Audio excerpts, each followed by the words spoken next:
Sende bir dünya var, sevgiyle toparlar. Her anı bir nağıl kimi, kalbimdeki şirin mahnı.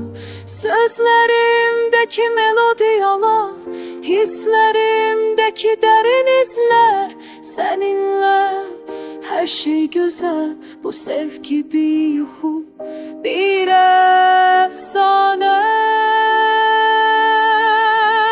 Kalbimde okunan şirin nağme, tarımda kamanıma hakim olan hayatın güzelliği, sevgi dolu bu anı yaşamak, senle olmak. Her bir notta, her bir seste seninle dolu.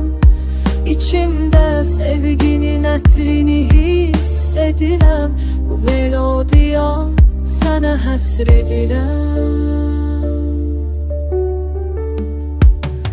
Gözlerin bir deniz, derin sonsuzluğa açılan bir pencere. Seninle her gün bir bayram, bu sevgi, bu şirin nağıl.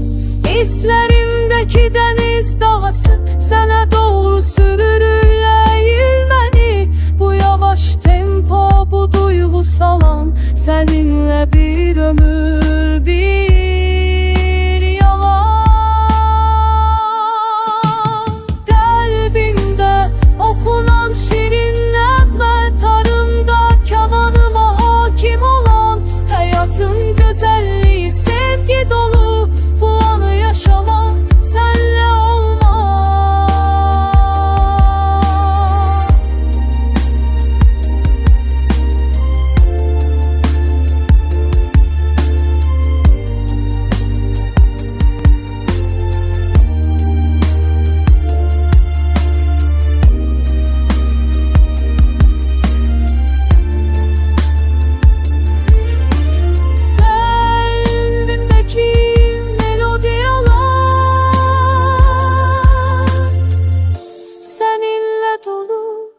İçimde sevgi, hayat her an güzel, bu şirin nağme bizim mahnımız.